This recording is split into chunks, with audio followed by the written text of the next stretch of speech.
अच्छा भला अमेरिका में बैठा ऐश कर रहा था। मत मारी गई थी मेरी जो हिंदुस्तान आ गया हूँ। आर्यन जब से हिंदुस्तान आया था तब से दादा और बाकी घर वालों के मुंह से शादी की बात सुने जा रहा था, और वो उन्हें हजार बार बता चुका था अभी उसकी शादी करने में कोई इंटरेस्ट नहीं है। अभी वो अपना करियर बनाना चाहता है। दादी जी ने उसका जवाब सुनकर अपना माथा पीटा था, और दादाजी, जो कि हमेशा उसका साथ देने का वादा करते थे, उन्होंने उसके पांव पर कुल्हाड़ी नहीं बल्कि पूरा कुल्हाड़ा मारा था। अपनी गलती छुपाने के लिए उन्होंने आर्यन के कंधे पर रखकर बंदूक चलाई थी। शाम के वक्त वो किचन में खड़े सब लोगों से छुपकर लड्डू खा रहे थे। उन्हें शुगर थी और डॉक्टर ने मीठा सख्ती से मना किया हुआ था। लेकिन जहां तक दादाजी का बस चलता वो परहेज कम ही करते थे, और मेवे और खोए वाले लड्डू तो उनकी कमजोरी थे। जैसे ही मेघना जी ने उन्हें पकड़ा तो वो जोश भरे अंदाज में बोले, अरे मैं तो ये लड्डू खुशी में खा रहा हूँ। मेरे पोते ने शादी के लिए हाँ कर दी है, तो क्या मेरा खुशी मनाने पर भी कोई हक नहीं? आर्यन ने जब ये सुना उसका मुंह खुला का खुला रह गया। अभी उसने कुछ कहने के लिए मुंह खोला ही था कि दादाजी ने फौरन उसे बाजू से पकड़कर अपनी ओर खींचा और 500 के कई नोट उसके सर के ऊपर से वार कर नौकरानी के हवाले कर दिए। नौकरानी खुश होती झूमती हुई फौरन किचन में जाकर गायब हो गई। और यूं आर्यन साहब बुरी तरह से फंस गए थे। उसके बाद उसने हजार बहाने बनाए, लेकिन कोई फायदा ना हो सका, क्योंकि दादाजी ने उसकी सारी मेहनत पर पानी फेर दिया था। जबकि घर वाले तो ऐसे खुशियां मना रहे थे जैसे उन्होंने कोई किला फतेह कर लिया हो। अभी वो कमरे की बालकनी में खड़ा इसी बारे में सोच रहा था कि अचानक ही उसकी नज़र दरवाजे के गेट पर पड़ी। वहां उसे कुछ हलचल सी महसूस हुई, और उसके साथ ही एक लड़की के चीखने की आवाज़ भी सुनाई दी। उसके माथे पर एक साथ कई बल पड़े।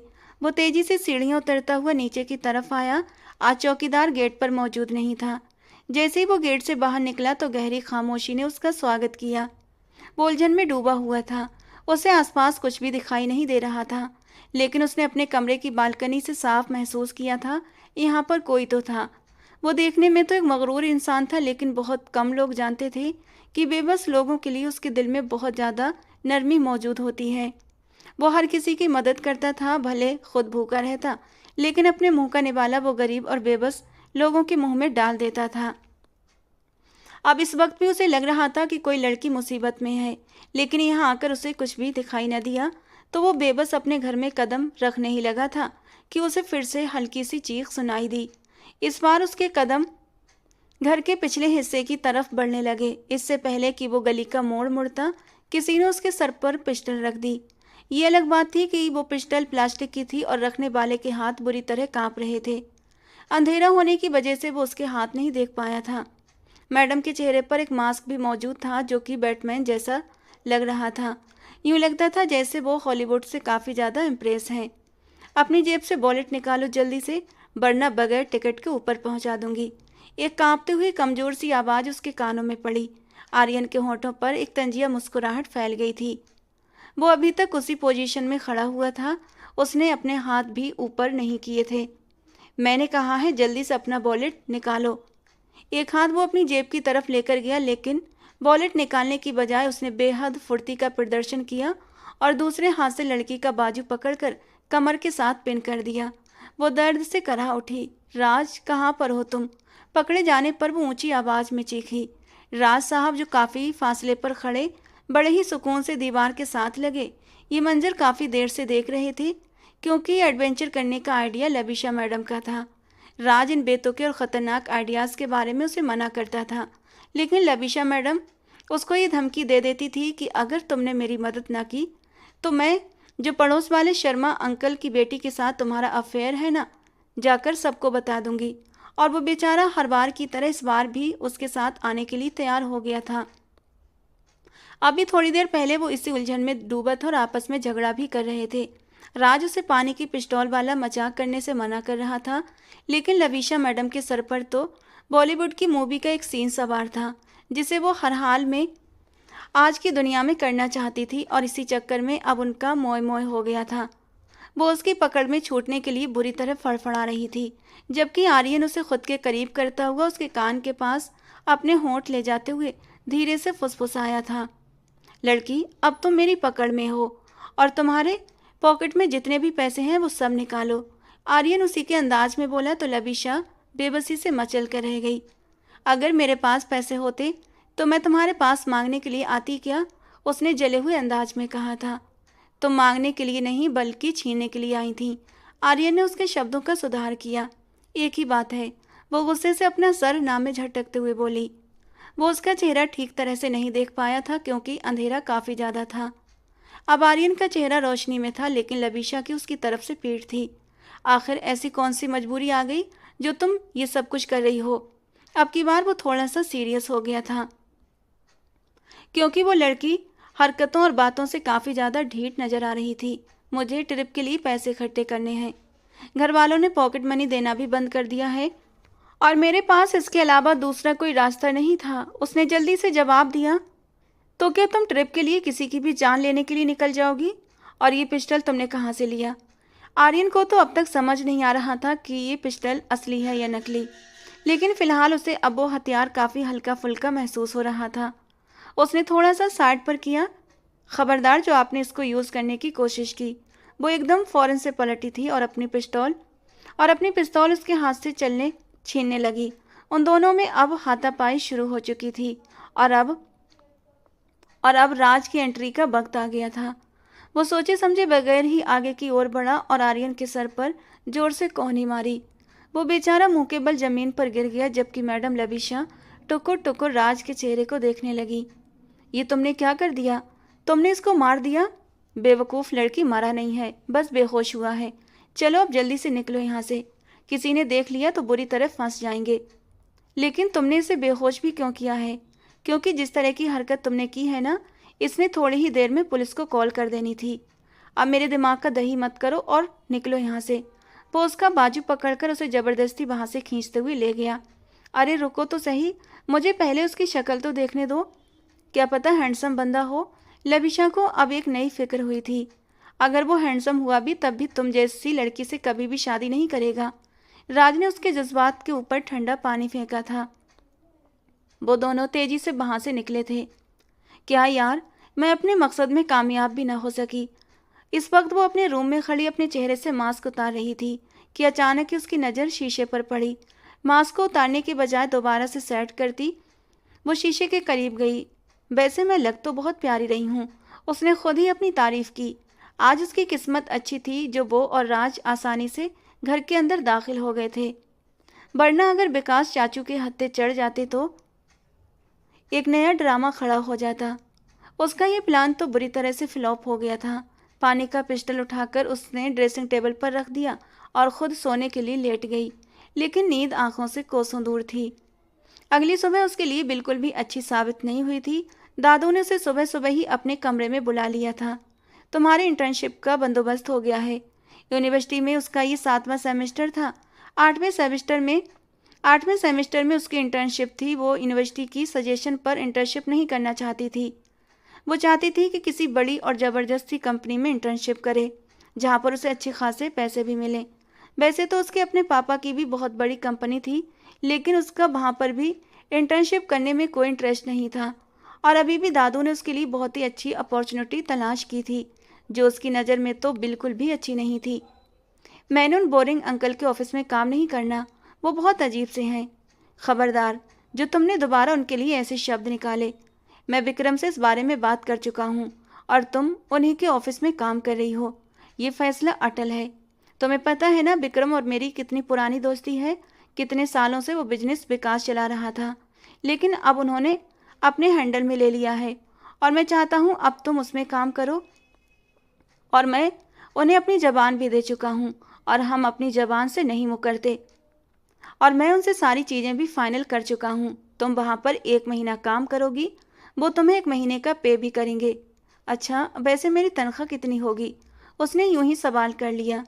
उसे लग रहा था बाकी इंटर्नशिप की तरह उसे भी कोई 10-20 हज़ार दे देंगे, लेकिन जब उसे पता चला कि उसकी तनख्वाह पूरे 80,000 होगी तो उसकी आंखें खुशी के मारे चमकने लगी थीं। अरे दादू, आपने पहले मुझे इस बारे में क्यों नहीं बताया? आप भी ना काम की बात हमेशा ही देर से बताते हैं। चलें, कोई बात नहीं, बर्दाश्त कर ही लूँगी। ये कहकर वो खुशी से उछलती हुई कमरे से बाहर निकल गई, जबकि वो अपना माथा पीट कर रह गए। राज को भी उन्होंने इसी ऑफिस में इंटर्नशिप करने का कहा था, मगर उसकी तो दुनिया ही अलग थी। वो उस जगह पर इंटर्नशिप कर रहा था जहां पर उसकी बचपन की दोस्त रिया भी काम करती थी। तुमने क्या उनकी शक्ल देखी थी? दादाजी इस वक्त अपने पोते की सिरहाने बैठे प्यार से उसके बालों में हाथ फेर रहे थे। दादाजी, उसने अपने चेहरे पर मास्क पहना हुआ था, मैं उसकी शक्ल नहीं देख सका। तो क्या एक लड़की तुम्हारा ये हाल करके चली गई? अब की बार उन्होंने अपनी मुस्कुराहट दबाते हुए कहा था। वो अकेली नहीं थी दादाजी, उसके साथ 2-3 और लोग भी मौजूद थे। उसने निगाहें चुराते हुए कहा, क्योंकि ये बात उसे कंफर्म नहीं थी। भगवान का धन्यवाद करो बेटा कि कोई ज़्यादा नुकसान नहीं हुआ। उसकी माँ मेघना जी ने फौरन आगे बढ़ी और उसे दूध का गिलास उसके हवाले कर दिया। एक बार वो लड़की मेरे हाथ लग जाए, फिर आप देखना मैं उसके साथ क्या करता हूँ। ये बात उसने दिल में कही थी। अगर दादाजी के सामने ये शब्द बोल देता तो उसकी शामत आ जाती। अच्छा चलो, ये सारी बातें छोड़ो। अब तुम हिंदुस्तान आ ही गए हो तो मेरा बिजनेस तुम ही संभालोगे। ये कहकर उन्होंने फिर से प्यार से उसके चेहरे पर हाथ फेरा। मैंने किसी का कोई बिजनेस नहीं संभालना दादाजी, और मैं वापस लंदन जा रहा हूँ। क्या तुम एक लड़की से डरकर वापस लंदन चले जाओगे? दादाजी ने उसकी दुखती रग पर हाथ रखा था। मैं उससे डरता नहीं हूँ, आर्यन ने बुरा मानकर कहा। तो फिर हिंदुस्तान छोड़कर भाग क्यों रहे हो? दादाजी उसे पटरी पर लाना चाहते थे। मुझे हिंदुस्तान में रहने का कोई शौक नहीं है। रहना तो अब तुम्हें यहीं पर पड़ेगा। और वैसे भी फिक्र मत करो, अब मैंने तुम्हारी शादी करके तुम्हारी तन्हाई दूर करने का भी सामान कर लिया है। दादाजी, ये बिल्कुल भी अच्छी बात नहीं है। आप हमेशा खुद बच जाते हैं और मुझे फंसा देते हैं। वो गुस्से से अपना सर झटकते हुए बोला, जबकि दादाजी उसके चेहरे के हाव भाव देखकर जोर से हंस पड़े थे। उसकी गैर मौजूदगी में हिंदुस्तान में उनकी कंपनी की ब्रांच को विक्रम जी के दोस्त अजीत शुक्ला के बेटे संभाल रहे थे, जिसको अब विक्रम जी अपने पोते के हवाले करना चाहते थे। पोते के वापस आ जाने के बाद दादाजी ने सबसे पहले शुक्ला साहब को कॉल की थी और उन्हें इस काम से रिटायरमेंट दे दी थी। वो भी शायद बोर हो गए थे, इसी वजह से उन्होंने कुछ भी नहीं कहा और अपने बेटे के साथ अब वो फ्री टाइम एंजॉय कर रहे थे। अब वो कंपनी थी और दादाजी का पोता आर्यन मिश्रा। महीने की पहली तारीख से लविशा की ज्वाइनिंग थी। वो बिल्कुल भी एक्साइटेड नहीं थी। उसने तो सोचा था उसका कोई हैंडसम सा बॉस होगा जिसको वो अपनी मोहब्बत के जाल में फंसाएगी, फिर उसे शादी करेगी और सारी जायदाद अपने नाम करवाकर पूरी जिंदगी अय्याशी करेगी। अगर उसके ये खतरनाक ख्याल उसकी माँ बबीता जी सुन लेती तो जूते मार मार कर उसका दिमाग सही कर देती। अभी भी वो शीशे के सामने खड़ी बुरी बुरी सी शक्लें बना रही थी। कभी अपने आप को देखती तो कभी मेकअप को घूरती, कभी अपने चेहरे को देखती। क्या फ़ायदा इतना तैयार होकर जाने का जब वहाँ पर कोई हैंडसम आदमी नहीं है? क्या पता किसी और कंपनी से कोई वहाँ पर मीटिंग के लिए आए और मैं उसे पसंद आ जाऊँ। ये ख्याल आते ही उसने तैयारी शुरू कर दी। अब उसमें काफ़ी ज़्यादा जोश आ चुका था। अपने मेकअप को आखिरी टच देने के बाद उसने बैग उठाया और नाश्ता किए बगैर ही निकल गई। कंपनी में जाने के लिए उसने ख़ास तौर पर चाचू की गाड़ी ली थी और इस शर्त पर चाचू ने उसे गाड़ी दी थी कि अगर इस पर छोटा सा भी डेंट पड़ा तो मैं तुम्हारा नक्शा बिगाड़ दूंगा। जवाब में वो खिसियानी सी हंसी हंस पड़ी थी। डरना तो उसने सीखा ही नहीं था, और वो भी अपने चाचू से तो बिल्कुल भी नहीं। पहले दिन उसका बहुत ही बोरिंग गुजरा था। मैनेजर राहुल, जो कि आर्यन का बहुत अच्छा और बचपन का दोस्त था, वो अब उसे आर्यन के किस्से मिर्च मसाले लगा लगा कर सुना रहा था। उसे ये लड़की बहुत ज़्यादा इंटरेस्टिंग लगी थी। अब राहुल उसे उसके बॉस यानी आर्यन के ठरकीपन के किस्से सुना रहा था कि उसने अपनी सारी ज़िंदगी अमेरिका में ही गुजारी है, और तो और हज़ारों के हिसाब से तो उसकी गर्लफ्रेंड्स हैं। वो अपनी आखिरी उम्र को पहुंच गया है, लेकिन ये सब कुछ अभी तक नहीं छोड़ा। लविशा दिलचस्पी के साथ उसकी बातें सुन रही थी। जब भी राहुल उसे ऐसी कोई बात बताता तो वो अपना मुंह हैरत से खोलती और अपने कान को पकड़कर ड्रामाई अंदाज में तौबा तौबा करती। उसकी अभी तक अपने बॉस से मुलाकात भी नहीं हुई थी। आज उसके इंटर्नशिप का 5वां दिन था। उसके माथे पर हजारों बल पड़े हुए थे, क्योंकि उसे पता चला कि उसे जो कॉन्ट्रैक्ट साइन करवाया गया था वो 1 साल का था। और जब उसने चाचू से शिकायत की तो वो अपने होठों पर एक प्यारी सी मुस्कुराहट सजाते हुए बोले, हाँ तो तुम्हें इसमें तकलीफ क्या है? और फिर डिग्री के फौरन बाद ही तुम्हारे हाथ में जॉब आ जाएगी, वो भी 80,000 की। उसका दिल कर रहा था वो गुस्से से अपना सर पीटना शुरू कर दे। यूनिवर्सिटी में एडमिशन उसने सिर्फ और सिर्फ टाइम पास के लिए लिया था, लेकिन अब ये सब कुछ 1 साल के लिए उसके गले का ढोल बन गया था। अचानक ही उसकी नज़र रोड के किनारे पर खड़े एक सूट बूट पहने आदमी पर पड़ी, जो कि काफ़ी हैंडसम लग रहा था, लेकिन इसके साथ कुछ परेशान भी था। ओ माय गॉड, ये किसी दूसरी ही दुनिया का शहजादा लगता है और अपनी दुनिया का रास्ता भटक कर हमारी दुनिया के छोटे से गोले हिंदुस्तान पर आ गया है। उसने सीटी की सूरत में अपने होंठ घुमाए थे, लेकिन जब उसने आर्यन के करीब अपनी गाड़ी रोकी तो फौरन ही चेहरे के हाव भाव को नॉर्मल कर लिया। गाड़ी का शीशा नीचे हुआ तो आर्यन उसकी तरफ हल्का सा झुका। उसके पास से बहुत ही प्यारी परफ्यूम की खुशबू आ रही थी और फिर ऊपर से उसकी भारी आवाज़। एक पल के लिए तो लविशा मैडम को अपने होश उड़ते हुए महसूस हुए, लेकिन फिर जल्दी ही उसने अपने आप को अपनी औकात में वापस लाना पड़ा। मैं ऑफिस के लिए लेट हो रहा हूँ, मेरी गाड़ी ख़राब हो गई है और आज मेरी अपनी एम्प्लॉयज़ के साथ मीटिंग भी है। पहला दिन है मेरा और मैं किसी भी तरह की कोई देरी नहीं चाहता हूँ। अगर आप मुझे मेरे ऑफिस ड्रॉप कर दें तो आपकी बड़ी मेहरबानी होगी। अरे कोई बात नहीं, मैं आपको ड्रॉप कर देती हूँ। ओह थैंक्स, लेकिन कहीं आप मेरी वजह से लेट तो नहीं हो रही? अरे नहीं नहीं, कोई प्रॉब्लम नहीं है। और जो रास्ता आप अपने ऑफिस का बता रहे हैं ना, वही रास्ता मेरे ऑफिस का भी है। वैसे मेरा बॉस एक नंबर का ठरकी इंसान है। आपको पता है, उसने अपनी सारी ज़िंदगी अमेरिका में गुजारी है, लंदन में भी कई साल रह चुका है और उसकी हज़ारों के हिसाब से गर्लफ्रेंड्स भी हैं। उसकी आत्मा उसके शरीर से निकलने वाली है, लेकिन अभी तक उस इंसान की अय्याशियाँ ख़त्म नहीं हुई। जब भी किसी खूबसूरत लड़की को देखता है तो उसकी राल टपकने लगती है। मुझे तो ऐसे लोग बहुत ही जहर लगते हैं, देखती हूँ तो दिमाग घूम जाता है। दिल करता है ऐसे लोगों को शूट कर दूँ ताकि हमारी सोसाइटी एकदम साफ़ हो जाए। वैसे आपका इस बारे में क्या ख्याल है? काफ़ी देर तक बोलने के बाद उसे याद आया तो उसने जल्दी से अपने बराबर में बैठे हुए उस हैंडसम आदमी से उसके ख्याल पूछने की ज़रूरत महसूस की।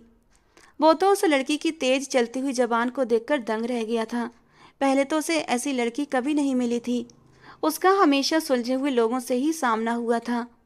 ये लड़की भी शक्ल से सुलझी हुई लग रही थी और वो उसको कॉलेज स्टूडेंट ही समझ रहा था, लेकिन अब पता चला कि मैडम यूनिवर्सिटी की स्टूडेंट हैं। उसकी आंखों के सामने चुटकी बजाते हुए वो पुरजोश अंदाज में बोली तो वो एकदम से चौंक गया। चौंक गए ना? बस हर कोई ऐसे ही हैरान हो जाता है। किसी को भी यकीन नहीं होता ये छोटी सी प्यारी सी लड़की यूनिवर्सिटी के लास्ट सेमेस्टर में है। अरे कहीं मैं आपको बोर तो नहीं कर रही? अचानक ही उसको ख्याल आया। आर्यन का दिल किया कि वो कह दे कि तुम मुझे पका रही हो, अपनी चोंच बंद रखो, मेरा सर दर्द हो रहा है। लेकिन वो उससे मदद ले चुका था और जिनका वो एहसान लेता था उनके साथ एहसान फरामोशी बिल्कुल भी नहीं करता था। वैसे आपने मुझे अपनी कंपनी और अपने बॉस का नाम नहीं बताया। हो सकता है मैं उनको जानता हूँ। अरे नाम? उसने अपने छोटे से दिमाग पर जोर डाला। याद आया, उसका नाम आर्यन मिश्रा है और हरकतें वही पुराने ज़माने के राजाओं वाली हैं। जहाँ पर कोई खूबसूरत लड़की देखी वहीं पर उसको अपनी बांदी बनाने का भूत आर्यन साहब पर सवार हो जाता है। बराबर में बैठे हुए आर्यन ने आंखें फाड़ कर उस लड़की को देखा था। अब उसकी सिक्स्थ सेंस उसे तेजी से कुछ गलत होने का इशारा दे रही थी और जो कुछ वो समझ रहा था दिल ही दिल में दुआ कर रहा था कि वो सब कुछ सच ना हो। उनकी कंपनी कौन सी है? अगर आप मुझे बताना पसंद करें तो। जी जी, मुझे क्या प्रॉब्लम हो सकता है, मैं तो पूरी दुनिया में ऐलान कर दूं। वैसे भी मैं सच का परचम बुलंद करने में बिल्कुल भी नहीं घबराती। मुझे तो खुशी मिलती है ऐसे लोगों के असल चेहरे दुनिया के सामने लाने में। मैडम आप प्लीज़ कंपनी के बारे में मुझे बता दें। उसने अपने शब्दों पर जोर दिया तो वो थोड़ी सी शर्मिंदा हो गई। इंतहाई बदतमीज इंसान है ये तो, इस तरह से कोई किसी की बात नहीं काटता। वो दिल ही दिल में उसे ढेरों गालियां देने लगी। उनकी कंपनी का नाम एसके एंटरप्राइजेस है। वैसे मैं आपको एक राज की बात बताऊं, उसके दादा मेरे दादा के बेस्ट फ्रेंड भी हैं, लेकिन मैं कभी उनसे मिली नहीं हूँ। मुझे फैमिली इवेंट्स में जाने में कोई इंटरेस्ट नहीं है। सारी बातें सुनने के बाद वो आखिरकार इस नतीजे पर पहुंचा था कि वो छोटी सी लड़की काफ़ी देर से जिस इंसान की बुराइयां कर रही थी वो कोई और नहीं बल्कि वो खुद था। यानी वो लड़की इतनी देर से उसके सामने बैठकर उसी की बुराइयां कर रही थी, उसको ठरकी, जाहिल, अय्याश और न जाने क्या क्या कह रही थी। लविशा ने एकदम से उसे खामोश होते देखा तो अचानक उसकी आंखों के सामने चुटकी बजाई। अरे आप तो सदमे में ही चले गए हैं। मैंने आपको तो कुछ भी नहीं कहा, मैं तो उस ठरकी इंसान को कह रही हूँ। बस बहुत हो गया, अब अपने मुंह से एक शब्द भी मत निकालिएगा। आर्यन का दिल कर रहा था वो उस लड़की को चलती गाड़ी से धक्का दे दे, लेकिन मसला ये भी था कि वो गाड़ी उसी लड़की की थी। क्या ज़रूरत थी मुझे इसे लिफ्ट लेने की? उसने अपना माथा मसला। मिस, क्या मैं आपसे एक और बात पूछ सकता हूँ? जी जी, आप ज़रूर पूछें, उसने फ़ौरन से अपना सर आगे को झुकाते हुए कहा था। आप इस तरह से रिक्वेस्ट करते हुए बिल्कुल भी अच्छे नहीं लगते। आप जैसे हैंडसम लोग तो हुक्म करते हुए अच्छे लगते हैं। ये कहकर उसने अपने सारे दांतों की बत्ती सी दिखाई थी। वो फ्लर्ट करने में बहुत ही बुरी थी। ये बात उसे उसकी सहेलियों ने भी समझाई थी कि प्लीज़ भगवान के लिए कभी भी किसी के साथ फ्लर्ट करने की कोशिश मत करना। जबकि उसकी बत्ती सी दिखाने पर वो अपने दांत पीस कर रह गया था, क्योंकि जो बातें उसकी जात से जोड़ी जा रही थी वो सारी हरकतें अब ये लड़की खुद कर रही थी। आपको ये सब कुछ बताया किसने है? अरे ये भी मैं आपको बता देती हूँ, लेकिन प्लीज़ आप वादा करें आप ये बात किसी से शेयर नहीं करेंगे। ये कहकर उसने अपनी छोटी उंगली आर्यन की तरफ बढ़ाई थी, तो वो सवालिया अंदाज में उसके चेहरे की ओर देखने लगा। अरे पिंकी, प्रॉमिस करें मेरे साथ कि आप किसी को भी नहीं बताएंगे। ठीक है, मैं पिंकी प्रॉमिस करता हूँ। जो उस कंपनी का मैनेजर है ना, राहुल, मेरी उससे बहुत अच्छी दोस्ती हो गई है और आज के बाद उसके साथ दोस्ती टूट भी गई है। वो गुस्से से मन ही मन बड़बड़ाया था। उसका बस नहीं चल रहा था राहुल की गर्दन को अपने हाथों में दबोचकर जोर से मरोड़ दे। जब तक मैं उसकी आत्मा को इस दुनिया से विदा न कर दूं, तब तक मेरे जलते हुए दिल को सुकून नहीं मिलेगा। इससे पहले इस लड़की का दिमाग सेट करना होगा। गाड़ी ऑफिस के सामने आकर रुकी। बातों बातों में उसने बिल्कुल भी ध्यान नहीं दिया था कि ये रास्ता तो ठीक उसी के ऑफिस का था। अरे, आप भी इसी बिल्डिंग में काम करते हैं? उसने खुशगवार हैरत से ही सवाल किया था। फिर तो आपसे अक्सर मुलाकात हो जाया करेगी। वो उसकी पर्सनालिटी से काफ़ी ज़्यादा इम्प्रेस नज़र आ रही थी। अक्सर क्यों, अब तो हमारी रोज़ ही मुलाकात होगी। वो एक एक शब्द चबाते हुए बोला था। क्या मैं अब आपको इतनी पसंद आ गई हूँ कि आप मेरे साथ रोज़ मुलाकात किया करेंगे? ये कहकर उसने अचानक दुपट्टा अपनी उंगली पर लपेटा और शर्माने की नाकाम एक्टिंग करने लगी। और उसकी नाकाम एक्टिंग देखकर आर्यन ने अफसोस से सर हिलाया था। फिर वो उसे बाय कहता हुआ वहाँ से चला गया। आज वो अपने ऑफिस नहीं गया था। उसका इरादा अब उसका बॉस बनने का नहीं था। जो प्रैंक वो उसके साथ करने वाला था, इस बारे में अगर लबिशा मैडम को पहले पता चल जाता तो वो कभी भी अपनी जबान का इतनी बेदर्दी के साथ इस्तेमाल न करती। जहाँ तक राहुल का सवाल था तो वो एक हफ्ते की छुट्टी पर चला गया था। काम उसने सेकंड मैनेजर के हवाले कर दिया था। ब्रेक टाइम पर वो अपने फ्लोर पर आया तो मैडम कैंटीन में बैठी खाना खाने में बिजी थीं। अरे आप बैठिए। लबिशा ने उसे देखा तो फौरन से हाथ हिलाकर उसे अपने पास बैठने का इशारा किया। कुछ सोचकर वो उसके पहलू में जाकर बैठ गया। क्या तुम्हारे अपने बॉस के साथ सामना हुआ? उसने यूं ही नॉर्मल से अंदाज में सवाल किया। अरे नहीं, थैंक गॉड कि ना ही हो। मैं तो उसकी शक्ल देखना भी नहीं चाहती, और वैसे भी ये ठड़की बुढ़े मुझे जहर लगते हैं। ओ अच्छा, तो तुम्हें किस तरह के इंसान पसंद है? भाई खूबसूरत होना चाहिए, हैंडसम होना चाहिए। मैं उसका नेचर वाइज पूछ रहा हूँ। ओ सॉरी, मुझे लगा आप। ये कहकर वो खिसियानी सी हंसी थी। उसे अपने ऊपर शर्मिंदगी भी हो रही थी कि न जाने वो उसे क्या समझ रहा होगा। इस दौरान भी वो जितनी देर उसके साथ बैठी रही उसकी बुराइयां ही करती रही। वो सब कुछ उसने नोट कर लिया था। दिल तो कर रहा था इस लड़की को उठाकर इस बिल्डिंग से नीचे फेंक दे। उसने राहुल से उसको चेकआउट करने के बाद बात की थी, लेकिन जब उसे पता चला ये लड़की उसके दादा के दोस्त की पोती है तो उसे अपना ये इरादा भी मलियामेट होता नजर आया था। लगभग एक हफ्ते तक वो रोज ही उसी के साथ लंच करता था। 2-3 बार उसने लबिशा को अपने साथ चलने की दावत भी दी। शुरू में तो उसने इनकार कर दिया, क्योंकि वो यूं मुंह उठाकर किसी भी अजनबी के साथ नहीं जाती थी।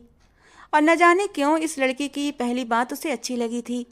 वो कभी भी उसके साथ हद से ज़्यादा फ्री नहीं हुई थी। वो बस बातूनी थी और ये उसकी पर्सनालिटी का हिस्सा था। इतना तो उसे भी पता लग चुका था। वो बस राहुल के वापस ऑफिस में आने का इंतजार कर रहा था। दूसरी तरफ उसके वर्कर्स ने जब उसे एक मामूली सी एम्प्लॉय के साथ बैठे देखा तो वो भी हैरान रह गए। ऑफिस में सरगोशियाँ होने लगी थीं कि कहीं इन दोनों का आपस में चक्कर तो नहीं चल रहा। हर कोई अपने हिसाब से बात कर रहा था। लबिशा को अभी तक इस बारे में कुछ पता नहीं था। एक दिन वो फिर से अपने बॉस की बुराइयां करने लगी। इस बार तो उसने हद ही कर दी। वो तो हिसाब किताब पर पहुंच गई और नरक स्वर्ग का फैसला ही सुनाने लगी कि सामने बैठे हुए इंसान के अगले शब्द सुने तो उसे लगा कि उसके कदमों के नीचे से सेकंड फ्लोर फिसल गया है और छत उसके सर के ऊपर आकर गिरी हो। आपको जानकर बिल्कुल भी खुशी नहीं होगी मिस लविशा, जिस इंसान की आप इतनी जी भरकर बुराइयां कर रही हैं ना, वो कोई और नहीं बल्कि मैं हूँ। मेरा नाम ही आर्यन मिश्रा है। उसने डर से थूक निकला था। भागने की कोशिश की लेकिन हाथ पांव जम गए थे। आप मेरे साथ मजाक कर रहे हैं ना? आप मेरे ऑफिस में आइए, बाकी की बातें ऑफिस में ही करेंगे। और इतने दिन देने के लिए बहुत बहुत धन्यवाद। आपका एहसान मैं जल्दी ही चुका दूंगा। ये कहकर वो गाड़ी का दरवाज़ा जोर से बंद करता वहाँ से चला गया और उसने अपनी आंखें डर से बंद कर लीं। एक नंबर का खड़ूस इंसान है। मैं अपना क्रश वापस लेती हूँ। अब मुझे उस पर कोई भी क्रश नहीं। हे भगवान जी, मैंने क्या कर दिया? अपने ही बॉस की बुराइयाँ उसी के सामने कर दी। मैं क्यों इतनी बेवकूफ़ियाँ कर जाती हूँ? उसने तो पक्का मुझे नौकरी से निकाल देना है। चलो अच्छा ही हो जाएगा, लेकिन अगर नौकरी से निकाल दिया तो फिर पैसे कैसे भरूंगी? चाचू भी ना हमेशा ऐसी जगह पर फांसते हैं जहाँ से निकलना मुश्किल ही नहीं नामुमकिन होता है। अपने आप को और चाचू को गालियाँ देती वो ऑफिस में दाखिल हुई। सबसे पहले वो भागती हुई राहुल के कमरे में गई थी, लेकिन उसका रूम खाली था। तुम्हारे सर कहाँ हैं? वहाँ पर बैठे हुए उसके असिस्टेंट से लविशा ने पूछा तो वो अपनी आंखें गोल गोल घुमाने लगा। उसे ये लड़का बिल्कुल भी अच्छा नहीं लगता था और फिर जब भी ऐसी हरकतें करता तो लविशा का दिल करता आगे बढ़कर उसकी गर्दन ही मरोड़ दे। मैं पूछ रही हूँ तुम्हारे बॉस कहाँ पर हैं? मैं आपका नौकर नहीं हूँ जो आप मुझसे इस तरह की बात कर रही हैं मिस। लविशा उसके मुंह पर जोर से दरवाज़ा बंद करके जा चुकी थी। फिलहाल वो इस इंसान से बहस करने की पोजीशन में हरगिज भी नहीं थी। अभी तो उसने अपने हालात भी साफ करने थे। क्या करूं क्या करूं? दादू को कॉल करूं? नहीं, उन्होंने तो उल्टा मुझे ही बातें सुनानी हैं। चाचू? नहीं, उन्होंने तो यहीं पर ही पहुंच जाना है और फिर मेरे बॉस के साथ मिलकर मुझे जलील करना है। पापा भी हिंदुस्तान में मौजूद नहीं। क्या करती हूँ मैं? हमेशा ही बेकार की हरकतें कर देती हूँ। वो इन्हीं सोचों में गुम थी और बेचैनी से गैलरी में टहल रही थी जब सुनैना उसके करीब आकर रुकी। आपको बॉस कमरे में बुला रहे हैं। ठीक है, मैं आती हूँ। अच्छा सुनो। सुनैना पलटी और एक नज़र लविशा पर डाली जो कि आज बहुत परफेक्ट लग रही थी। लविशा की पर्सनालिटी, उसका हुस्न और फिर उसकी अदाएं वहाँ पर मौजूद सब लोगों को ही इम्प्रेस करते थे। जो भी इंसान उसे पहली बार मिलता वो उससे इम्प्रेस हुए बगैर नहीं रहता था और इम्प्रेशन भी उसे उस वक्त तक रहता था जब तक लविशा मैडम अपना मुंह बंद रखती थीं। उधर उनकी जबान के जौहर चलते थे और उधर सामने वाला भागने के लिए पर खोलने लगता था। तुम्हें पता है ये राहुल सर कहाँ पर हैं? जी, वो तो बॉस के ही कमरे में हैं। यानी मेरी बचत हो जाएगी। इसके बावजूद भी उसने मन ही मन कई मंत्रों का जाप किया। इस बेवकूफ़ लड़की की हरकतें देखो। आर्यन इस वक्त लैपटॉप खोले अपने कमरे में कुर्सी के साथ बैठा था। राहुल भी उसके सामने रखी चेयर पर बैठा था और अपने बॉस के अगले हुक्म का इंतजार कर रहा था। आर्यन ने कैमरे में लविशा की हरकतों को देखा था। पहले उसने दरवाज़ा खोलने की कोशिश की, लेकिन कुछ याद आने पर जल्दी से आंखें बंद करके मन ही मन कुछ पढ़ने लगी और फिर जोर जोर से अपने ऊपर फूंकने लगी। आज तो तुम्हें मुझसे कोई भी बचा नहीं सकता लड़की। फिर उसने राहुल को देखा जिसने फौरन ही कंधे उचका दिए। यार, जब मैंने तुझे कहा है कि मैंने उसे ऐसी कोई भी बात नहीं की तो फिर तुझे मुझ पर यकीन क्यों नहीं? वो लड़की जिस कदर यकीन से कह रही थी ना, साफ लग रहा था वो सच बोल रही है। यानी तुझे उस कल की आई हुई लड़की पर ट्रस्ट है लेकिन मुझ पर ट्रस्ट नहीं। राहुल फौरन उसे इमोशनल ब्लैकमेल करने लगा था। तभी कमरे के दरवाजे पर दस्तक हुई और वो इजाज़त लेकर कमरे में दाखिल हो गई। उसका अंदाज भी राहुल से अलग नहीं था। अभी उसने अपने चेहरे पर मासूमियत सजाई हुई थी, लेकिन उसकी आंखों में अभी तक शरारत का कुछ असर मौजूद था। आइए मिस, बैठिए यहाँ पर और मुझे बताएं कि सर राहुल ने आपको मेरे बारे में और क्या क्या बताया था। ये सुनकर उसका चेहरा एकदम से सफ़ेद हो गया। उसने राहुल को देखा लेकिन उसकी आंखों में पहचान की कोई भी चमक नज़र नहीं आ रही थी और वो तो सदमे में ही चली गई कि राहुल उसे इस खतरनाक और क्रिटिकल पॉइंट पर छोड़ देगा। ये तो उसने कभी सपने में भी नहीं सोचा था। देखिए सर, आप बार बार एक ही बात करके मेरी डिग्निटी को टारगेट कर रहे हैं। राहुल ने अब संजीदगी से जरा सा आगे को झुकते हुए कहा था और ये सुनकर लविशा के तन बदन में आग सी लग गई। उसने गुस्से से दांत भींचे। मैंने आपको जो कुछ भी कहा है वो बिल्कुल सच था। मुझे जितनी भी बातें बताई थी इन्होंने ही बताई थी। वो अपने शब्द चबाते हुए बोली, आपके पास इस बात का क्या सबूत है कि मैंने आपको ये सब कुछ बताया, मिस? वो उसकी आंखों में आंखें डालते हुए बोला तो वो एक पल के लिए सटपट आ गई। कई पल तक कुछ बोल ही नहीं पाई और फिर आर्यन ही बोला था, वैसे यहाँ पर मुझे राहुल सच्चा लग रहा है और वजह यह है, अगर राहुल ने तुम्हें ये सब कुछ बताया था तो क्या तुम्हारे पास अकल नाम की चीज़ है या नहीं? तुमने कहा था ना कि इस ऑफिस का बॉस तुम्हारे दादा के दोस्त का पोता है, तो अपनी बुद्धि का इस्तेमाल कर सकती थी ना कि दादा के दोस्त का पोता ठरकी बूढ़ा कैसे हो सकता है? वो तो जवान ही होगा ना।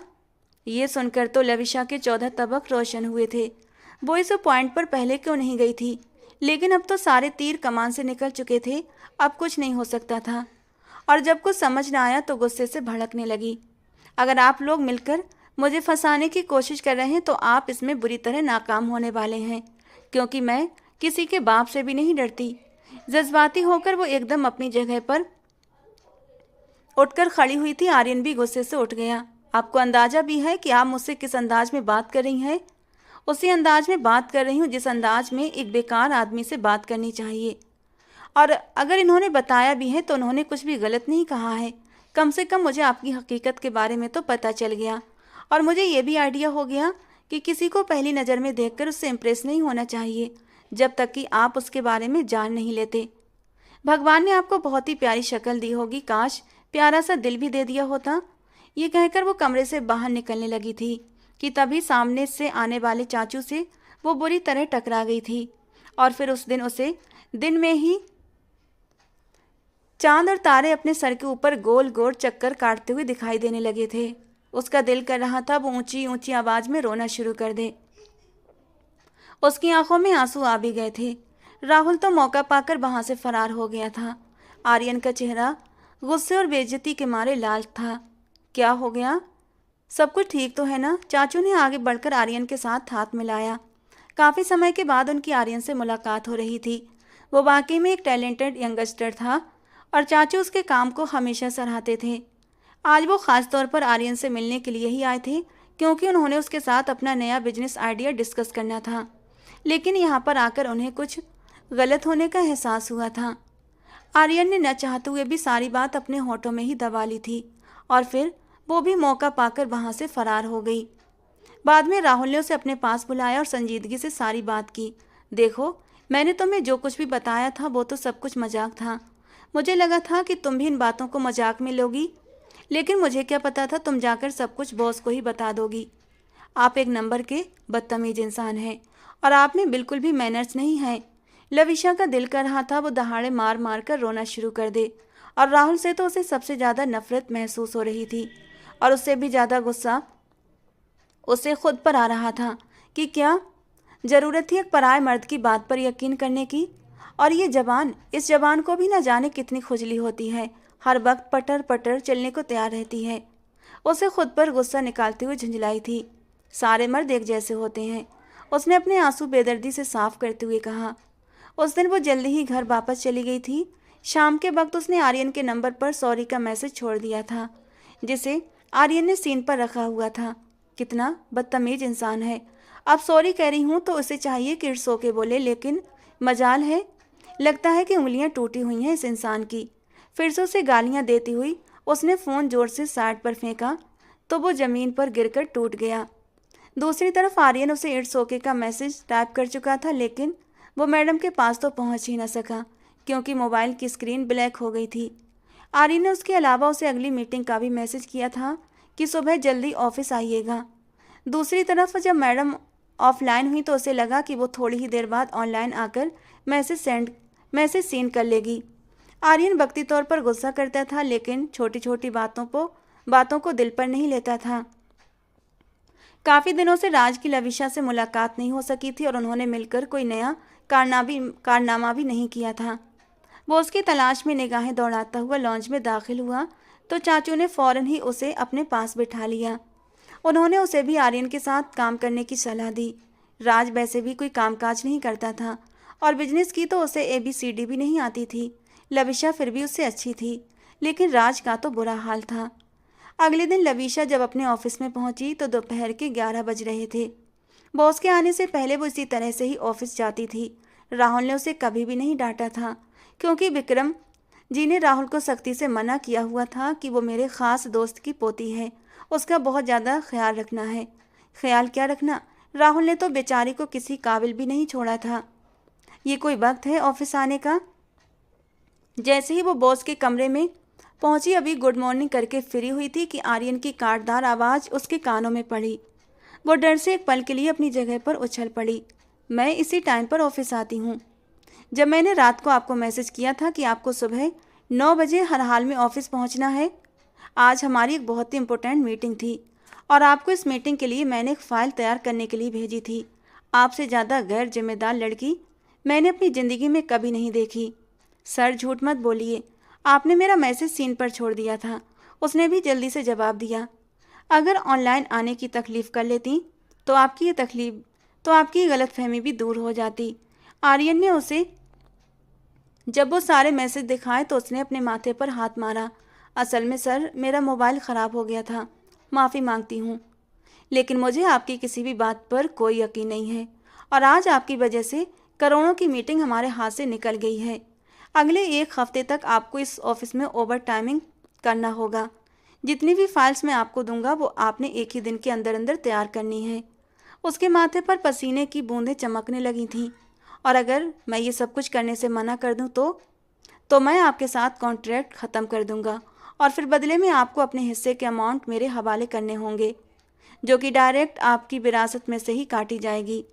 आंसुओं का गोला उसके गले में अटकने लगा था। आज से पहले उसने इस कदर खड़ूस और जालिम बॉस कभी नहीं देखा था। उसे हर इंसान पर ही गुस्सा आ रहा था। उस दिन वो काफ़ी देर तक काम करती रही। शाम के वक्त जब वो घर के लिए निकलने लगी तो वो उसके आगे आगे ही निकला था। एथिक्स नाम की चीज़ नहीं है इसमें। आज मैं अपनी गाड़ी नहीं लाई तो इसने भी निगाहें फेर लीं। कल कैसे पूछ रहा था, मिस क्या मैं आपको ड्रॉप कर दूं, और अब देखो कैसे उल्लू की तरह निगाहें घुमाता हुआ निकल गया है। आर्यन गाड़ी पीछे की तरफ करके बैठा हुआ था। उसे इस लड़की के ऑफिस से बाहर निकलने का इंतजार था ताकि वो अपनी गाड़ी में बैठकर रवाना हो तो वो भी घर के लिए निकले। लेकिन लबीशा पार्किंग एरिया की तरफ बढ़ने की बजाय मेन रोड की तरफ बढ़ने लगी। उसके माथे पर कई बल पड़ गए। अब इस लड़की का क्या करने का इरादा है? उसने अपनी गाड़ी आगे की तरफ बढ़ा दी। अगर आपका रात के समय यहाँ पर भीख मांगने का इरादा है तो जल्दी से इरादा बदल दें, क्योंकि इस वक्त कोई भी आपको भीख नहीं देगा। मैं कैब का इंतज़ार कर रही हूँ। मेरी गाड़ी मेरे पास होती तो मैं उसी में बैठी होती, यहाँ पर परेशान नहीं हो रही होती। चलिए आइए, मैं आपको ड्रॉप कर देता हूँ। आपका बहुत बहुत धन्यवाद, लेकिन मैं अजनबियों के एहसान लेना पसंद नहीं करती। ये कहकर उसने अपनी गर्दन फेर ली थी, जबकि आर्यन ने अपने होंठ भींच लिए। अभी भी आप एक अजनबी के साथ ही घर जाने का सोच रही हैं। इस बारे में आपका क्या ख्याल है? कम से कम वो आपसे तो अच्छा ही होगा। ये बात उसने धीरे से होठों ही होठों में बोली थी, लेकिन इसके बावजूद आर्यन ने सुन ली थी। एक तो मैं इस लड़की की मदद कर रहा हूँ, ऊपर से ये मुझे ही नखरे दिखा रही है। वो भी सुकून से गाड़ी वहीं पर खड़ी करके बैठ गया था, क्योंकि जानता था इस वक्त कैब मिलना मुश्किल ही नहीं नामुमकिन है। लबीशा को अचानक ही अपने पीछे से कुत्ते के भौंकने की आवाज़ सुनाई दी तो उसने जल्दी से दरवाज़ा खोला और फ्रंट सीट पर बैठ गई। इस बार आर्यन ने कुछ भी नहीं कहा, बल्कि अपनी मुस्कुराहट दबाते हुए उसने गाड़ी स्टार्ट कर दी। लबीशा ने तो घर पहुंचकर उसे अंदर आने की दावत नहीं दी, लेकिन दादू ने उसे देख लिया था, इसलिए फ़ौरन ही उसको अंदर आने के लिए संदेश भिजवा दिया। वो जानता था कि शुक्ला साहब उसके दादा विक्रम साहब के बहुत अच्छे दोस्त हैं। चाचू भी उससे मिलकर बहुत खुश हुए थे। अभी वो सब लोग बैठे बातों में बिजी थे कि तभी अचानक ही शुक्ला साहब ने पूछा, अरे बेटा, मैंने सुना था तुम पर कातिलाना हमला हुआ था, आखिर कौन लोग थे वो? अरे मुझे पता चला कि किसी लड़की ने तुम्हें जान से मारने की कोशिश की थी।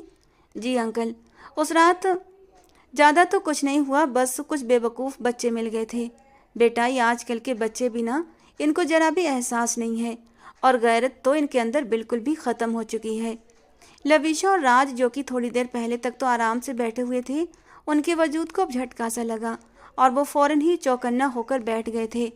उन दोनों ने चोर नज़रों से एक दूसरे के चेहरे की ओर देखा और राज की माँ की नज़रें उनके चेहरे पर जमी हुई थीं, जिनके रंग एकदम से सफ़ेद पड़ गए थे। जबकि आर्यन को रह रहकर अपने दादाजी पर गुस्सा आ रहा था, जो उसका कोई भी राज राज नहीं रहने देते थे। जब तक कि वो पूरे मोहल्ले में फैला न देते तब तक उन्हें चैन नहीं मिलता था। और अभी भी वो बैठा हुआ था और शुक्ला साहब को तसल्लियाँ दे रहा था। वो लोग कोई तो सबूत छोड़कर गए होंगे ना बेटा। दादू ने जब ये कहा तो उसने फ़ौरन से अपनी पॉकेट से वो ब्रेसलेट निकाला, जिसे आज वो अपने पुलिस ऑफिसर दोस्त को भी दिखा कर लाया था। मुझे ये ब्रेसलेट मिला था। यकीनन वो लड़की वहाँ पर गिराकर चली गई थी। वो चांदी का ब्रेसलेट था जो दादू लविशा के लिए सौदिया से बनवा कर लाए थे। वो बहुत ही यूनिक पीस था। काफ़ी दिनों से वो लविशा की कलाई खाली महसूस कर रहे थे। उन्होंने लविशा से सवाल भी किया था, लेकिन लविशा ने बात टाल दी थी। जिस अंदाज में उन्होंने अपनी पोती को देखा वो तो फौरन ही वहाँ से फरार हो गई, जबकि राज अब अपनी सांसों को सही करने की कोशिश में लगा हुआ था। आर्यन तो वहाँ से उठकर चला गया था, लेकिन उसके जाने के बाद राज और लविशा मैडम की ऐसी गत बनी कि उनके कानों से धुआं निकलने लगा था। और फिर उस पर सितम ये कि जैसे ही वो लोग अपने कमरों की तरफ जाने लगे तो आर्यन की आवाज़ सुनाई दी, आई एम सॉरी, कहीं मैंने आप लोगों को डिस्टर्ब तो नहीं कर दिया। उसके चेहरे पर संजीदगी फैली हुई थी। अचानक उसे याद आया था कि वो अपना मोबाइल सोफे पर ही छोड़ आया है, लेकिन पलटा तो वहाँ पर एक और ही किस्सा खुला हुआ था। उस रात आर्यन पर असली पिस्तौल से नहीं बल्कि पानी के पिस्तौल से हमला किया गया था, और यह हमला करने वाली लड़की भी लविशा मैडम ही थी। जब उसने पहली बार उस लड़की की आवाज़ सुनी थी तभी उसे थोड़ा सा शक हुआ था, और लविशा को भी कहीं ना कहीं महसूस हो रहा था कि वो इस आदमी से पहले भी मिल चुकी है। लेकिन उसे ठीक तरह से शक्ल याद नहीं थी, क्योंकि उस रात काफ़ी अंधेरा था और वैसे भी उस वक्त वो बहुत ज़्यादा डरी हुई थी और किसी तरह से अपना मकसद पूरा करके वहाँ से फरार होना चाहती थी। उसे किसी चीज़ का होश ही कब था, और फिर बाद में राज भी उसे घसीटते हुए वहाँ से लेकर चला गया था। ये सब इतनी जल्दबाजी में हुआ था कि चेहरा देखने का वक्त नहीं था, लेकिन अब दूध का दूध और पानी का पानी हो चुका था। आर्यन ने सुकून से अपना मोबाइल उठाया, लंबे लंबे डग भरता हुआ वहाँ से चला गया। लेकिन जाते जाते उसके होंठों पर एक अलग ही मुस्कान फैली हुई थी। क्या लड़की है ये! वो उसकी ज़िंदगी में आने वाली पहली लड़की थी जिसने उसे नाकों चने चबा दिए थे, वरना जितनी भी लड़कियां उससे मिलती थीं वो तो उसके सामने नंबर बनाने की कोशिश ही करती रहती थीं। लविशा वो पहली लड़की थी जिसने ना तो नंबर बनाने की कोशिश की थी और ना ही आर्यन को इम्प्रेस करने की। शुरू में उसने जो बेवकूफ़ी भरी हरकतें करके उसके साथ फ्लर्ट किया था उस पर भी आर्यन बाद में काफ़ी देर तक हंसता रहा था। अगली सुबह उसको ऑफिस जाने का बिल्कुल भी दिल नहीं था, लेकिन आर्यन ने इस बार दादू को कॉल की थी और उन्हें ख़ास तौर पर ऑफिस भेजने के लिए कहा था कि लविशा को ऑफिस भेजें।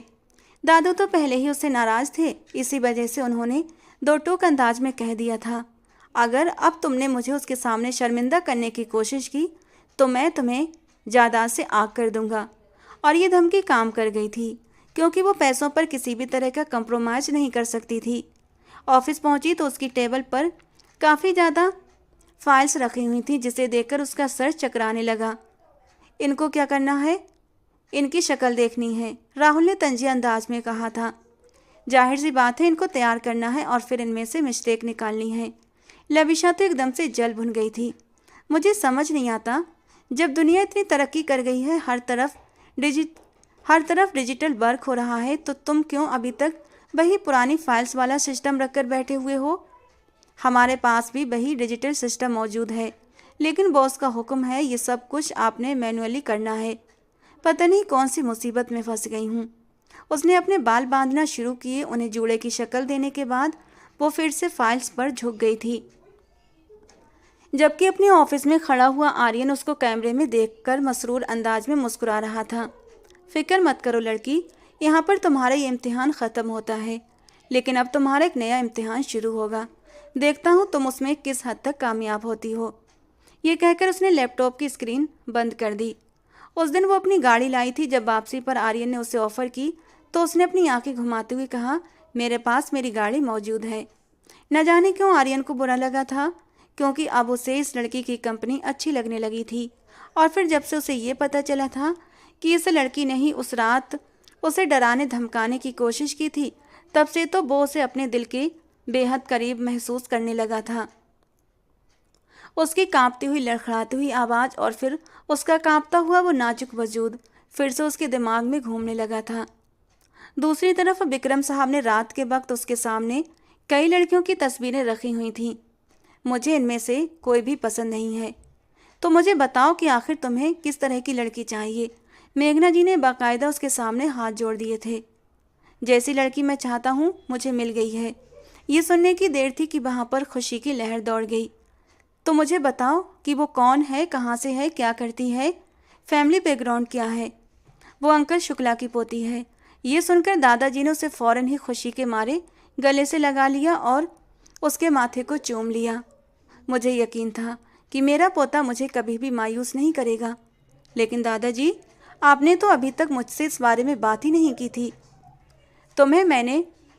मैंने उसे तेरे ऑफिस में इसीलिए तो भेजा था क्योंकि वो बच्ची मुझे बहुत ही प्यारी और अच्छी लगी थी। बहुत ही सुलझी हुई भी है। इसमें तो कोई शक नहीं दादाजी कि उससे ज़्यादा उलझी हुई लड़की से शायद ही मैं कभी मिला हुआ हूँ। उसने दांत पीसते हुए सोचा था। अगर उसके दादा को पता चल जाता कि उसी सुलझी हुई लड़की ने उनके पोते पर उस रात जुल्म किया था तो उनका चेहरा तो देखने वाला होता। लेकिन अब मैडम आर्यन साहब की होने वाली बीवी थी और वो नहीं चाहता था कि कोई भी उसकी बीवी के बारे में बुरा सोचे। शादी से पहले ही वो अपनी पत्नी का राज रखना सीख चुका था। जब एक हफ्ते के बाद विक्रम साहब अपने पोते का रिश्ता लेकर शुक्ला साहब के घर गए तो पूरी हवेली में जैसे जश्न का माहौल हो गया था। लविशा ने तो बहुत ज़्यादा रोना पीटना मचाया, मगर ना तो पहले किसी ने उसकी सुनी थी और ना ही अब कोई सुनने के लिए तैयार था। लविशा की माँ तो उसका नाम लेते नहीं थकती थीं। भगवान बुरी नज़र से बचाए, बहुत ही अच्छा बच्चा है।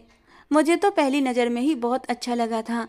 जब मैंने उसे पहली बार देखा था तो मैंने दिल में यही सोचा था और भगवान से प्रार्थना भी की थी कि ये बच्चा मेरी बेटी के नसीब में लिखा हो, क्योंकि एक वही है जो तुझे संभाल सकता है और तेरी बेवकूफ़ियाँ झेल सकता है। मामा, वो इस वजह से शादी नहीं कर रहा, वो मुझसे बदला लेगा। मुझे यकीन है कि उसने उस रात हम लोगों की बातें सुन ली थीं। मामा प्लीज़ मेरे साथ ये जुल्म मत करें, वरना शादी के पहले ही दिन अपने ऊपर तलाक का। और जैसे ही उसकी माँ ने उसे थप्पड़ जड़ा तो वो पीछे की तरफ होकर गिर पड़ी। बेकार बातें अपने मुंह से मत निकाला करो। और वो ऐसा बिल्कुल भी नहीं है। आप तो यूँ बात कर रही हैं जैसे आप उसे बचपन से जानती हैं। मेरा अनुभव है, अनुभव की बुनियाद पर ही ये बता रही हूँ।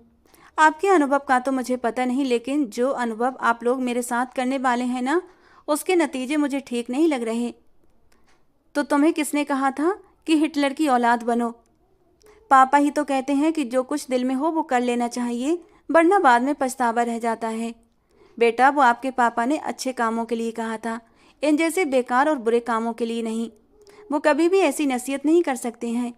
अभी तो मैंने तुम्हारे बाप को बताया नहीं है, और दुआ करो तुम्हारे चाचू भी तुम्हारे पापा को न बताएं, वरना उन्होंने तुम्हारी दोनों टांगें तोड़कर तुम्हें घर पर बिठा देना है। उसकी माँ उसे एक और टेंशन देकर कमरे से जा चुकी थीं, जबकि वो छोटे बच्चों की तरह जोर जोर से ज़मीन पर पाँव मार रही थी। और फिर जब उसकी समझ में कुछ न आया तो जल्दी से मोबाइल उठाया और अपने बॉस को कॉल लगा दी। ये सब कुछ भी उसने एकदम गायब दिमागी में ही किया था। दूसरी तरफ से जब आर्यन की भारी आवाज़ उसके कानों में पड़ी तो उसे अपने शब्द सब भूल गए थे। हेलो मिस, क्या आपको मेरी आवाज़ सुनाई दे रही है? आर्यन की आवाज़ और भी भारी हुई तो उसने गला साफ किया और हिम्मत जमा की। मुझे आपको ये कहना था कि मुझे आपसे शादी करने में कोई इंटरेस्ट नहीं है। आप इस रिश्ते से इनकार कर दें। आई एम रियली सॉरी, मैं ऐसा नहीं कर सकता हूँ। अगर आपको कोई भी प्रॉब्लम, कोई भी परेशानी है तो आप खुद अपने घर वालों से बात कर लें, क्योंकि मुझे तो शादी से कोई प्रॉब्लम नहीं है, बल्कि मैं तो इंतज़ार कर रहा हूँ अपनी शादी का। गिन गिन कर दिन गुजार रहा हूँ कि कब तुमसे मेरी शादी होगी और कब तुम दुल्हन बनकर मेरे कमरे में आओगी और फिर मेरी बाहों। वो अपनी बात अधूरी छोड़ गया था, जबकि ये सुनकर उसका चेहरा एकदम से लाल हो गया था और उसके दिल की धड़कन भी तेज हो गई थी। वो समझ नहीं पा रही थी सबका मतलब क्या है। एक तरफ आर्यन उसे पसंद नहीं करता था, छोटी छोटी बात पर उसे सजा देता था और उसे यूं बात करता जैसे वो उसकी न जाने कितने बरसों पुरानी दुश्मन हो। और अब वो कह रहा था उसे शादी में कोई प्रॉब्लम नहीं है, ज़रूर उसका कोई और मकसद शामिल है, लेकिन मैं इस इंसान को इसके मकसद में कामयाब नहीं होने दूंगी। अपने मोबाइल को साइड पर फेंकती हुई वो सोने के लिए लेट गई। लगभग 2 हफ्ते टेंशन लेने के बाद तीसरे हफ्ते उसकी शादी आर्यन से कर दी गई थी और वो शोर मचाती रह गई, लेकिन उसकी आवाज़ को दबा दिया गया। शुक्ला साहब और विक्रम साहब तो बहुत ज़्यादा खुश थे क्योंकि उनकी दोस्ती और भी मजबूत हो गई थी। चाचू भी खुश थे क्योंकि जानते थे आर्यन जैसा इंसान ही है जो उनकी इस मेंटल भतीजी को संभाल सकता है।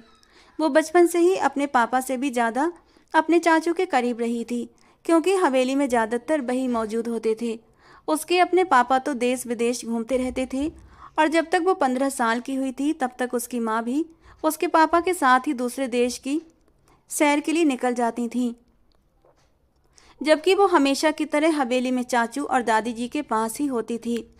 और फिर उसे विदा करने से पहले चाचू ने आर्यन से इस मामले के बारे में गहराई से बात भी की थी क्योंकि वो जानते थे आर्यन उन लोगों की सारी बातें सुन चुका है। आर्यन ने उन्हें तसल्ली दी थी कि आप टेंशन ना लें, मैं उससे कोई भी बदला नहीं लूँगा। मैं उसे पसंद करता हूँ और ये शादी पसंद की बुनियाद पर ही कर रहा हूँ। मुझे वो अच्छी लगती है। ये सुनकर चाचू रिलैक्स हो गए थे। मैडम अब बैठी अपने दूल्हे के आने का इंतजार कर रही थी। वो कमरे के अंदर दाखिल हुआ, शरारती अंदाज में मुस्कुरा दिया। वो इस वक्त उस लड़की की सिचुएशन को समझ रहा था। तो आप थीं। अभी उसने ये 3 शब्द ही बोले थे कि वो फौरन ही शुरू हो गई। देखिए, उस रात मेरा आपको बेहोश करने का बिल्कुल भी इरादा नहीं था और मैंने तो कुछ भी नहीं किया था। जो कुछ किया था वो सब कुछ राज ने किया था और जो पिस्तौल थी ना वो भी पानी वाली थी। अरे मैडम, मेरी बात तो पहले पूरी सुन लें। मैं कह रहा था आप ही थीं जो थोड़ी देर पहले इस बालकनी में खड़ी थीं। उसने शरारती अंदाज में अपनी बात पूरी की। ये सुनकर उसका मुंह हैरत से खुला का खुला रह गया और फिर उसकी आंखों में आंसू भर गए। उसने फूट फूट कर रोना शुरू कर दिया। आर्यन के भी हाथ पांव फूल गए थे। उसे अंदाजा नहीं था कि वो यूं शोर मचाएगी। आप प्लीज़ मुझे कुछ भी मत कहिएगा, मुझे सज़ा मत देना, मुझे मारना भी मत। मैं अपने किए पर बहुत ज़्यादा शर्मिंदा हूँ। आर्यन टिश्यू उसकी तरफ बढ़ाने लगा तो उसने टिश्यू नहीं थामा तो आर्यन खुद ही उसके आंसू साफ करने लगा और वो अपनी जगह पर थम सी गई। शायद उसे आर्यन से इस बात की उम्मीद नहीं थी। अगर मुझे तुम पर गुस्सा होता या फिर मैं तुमसे नाराज़ होता तो मैं कभी भी तुमसे शादी करके तुम्हें अपनी पत्नी न बनाता। मेरे दिल में किसी भी तरह का गुस्सा नहीं है, बल्कि तुम मुझे अच्छी लगती हो, मोहब्बत करता हूँ मैं तुमसे, इसी वजह से मैंने तुमसे शादी की है। हैं? उसने बेवकूफ़ी भरे अंदाज में कहा और फिर अपने अंदाज पर खुद ही शर्मिंदा हो गई क्योंकि आर्यन ने जो कुछ भी बोला था उस पर उसे यकीन करना बहुत ज़्यादा मुश्किल लग रहा था। ये मुझसे मोहब्बत करता है? आप मेरे साथ मजाक तो नहीं कर रहे ना? या फिर ये कोई प्रैंक तो नहीं? क्या मैं आपको ऐसा बंदा लगता हूँ? कुछ तो भगवान का डर करें मैडम, आपने तो मुझे बिल्कुल ही गया गुजरा समझ लिया। नहीं नहीं, आप तो बहुत अच्छे हैं। चलो फिर अच्छा हूँ तो बहुत अच्छी बात है। ये कहकर वो शरारती अंदाज में मुस्कुराने लगा था और फिर उसकी मुस्कुराहट मदहोशी में बदलने लगी। अपने होंठ दांतों से दबाते हुए वो उसके खूबसूरत वजूद को निहारने लगा। आप इस तरह से ना मुस्कुराएं, आप मुझे डिस्टर्ब कर रहे हैं। वो अपने दुपट्टे को उंगलियों के आसपास घुमाते हुए बोली थी। आज वो सच में शर्मा रही थी। आर्यन को पहले दिन मिलने वाली वो लड़की याद आ गई जो गाड़ी में भी शर्माने की एक्टिंग कर रही थी, लेकिन उस दिन वो बहुत भोंगी लग रही थी। आज वो लड़की यही हरकत करते हुए उसे अपने दिल के बेहद करीब मालूम हो रही थी। वो जब उसके करीब हुआ तो वो थोड़ा सा घबराई थी। अपनी टेंशन में वो सुहागरात के बारे में तो भूल ही गई थी, लेकिन अब एक टेंशन से निकली तो दूसरी टेंशन में पड़ गई थी। उसका डर आर्यन ने भांप लिया था। फिर उसे बातों में लगाकर वो उसे धीरे धीरे हर ज्वेलरी से आज़ाद करता गया और वो भी बातों में ऐसी लगी कि उसे एहसास ही नहीं हुआ कब आर्यन उसे हर चीज़ से आज़ाद कर चुका था और अब उसके ब्लाउज की डोरियां खोलता हुआ वो ब्लाउज भी दूर उछाल गया था। बातों को ब्रेक तो तब लगे जब उसके हाथों की सरसराहट उसे अपने वजूद पर महसूस हुई। वो एकदम से घबराती शर्माती उसके सीने से चिपक गई थी और आर्यन ने भी हंसते हुए उसे अपनी बाहों में समेट लिया था और फिर धीरे धीरे उसका डर निकालते हुए वो उस पर अपने प्यार की बारिश करने लगा और अब उसे आर्यन की संगत में सुकून महसूस होने लगा था। कुछ ही देर में वो गहरी गहरी सांसें लेती हुई उसके चौड़े सीने पर निढाल सी लेटी थी और आर्यन उसके बालों में उंगलियां फिरा रहा था। दोनों एक दूसरे को पाकर पूरे हो चुके थे। आर्यन काफ़ी देर तक उसे अपने सीने से लगाए बातें करता रहा था। वो उससे रिवायती अंदाज में नसीहतें नहीं कर रहा था, बल्कि वो उसे उसकी मर्जी पूछ रहा था, क्योंकि वो चाहता था जिस तरह का लड़का उसे पसंद है वो वैसा ही बन जाए। उसके लिए अपनी बीवी की खुशी सबसे बढ़कर थी। वो उसके होठों की हंसी को छीनना नहीं चाहता था। उसे उसे ये सादा सी मासूम सी लड़की बहुत भा गई थी और वो चाहता था कि लविशा जैसी है हमेशा वैसी ही रहे। तो दोस्तों, आज की हमारी कहानी आपको कैसी लगी कमेंट बॉक्स में ज़रूर बताना। पसंद आई हो तो प्लीज़ लाइक करना। ऐसे ही और प्यारी प्यारी नॉवेल्स के लिए हमारे चैनल के साथ बने रहें। मिलते हैं दोस्तों अगले किसी नए और प्यारे से नॉवेल के साथ।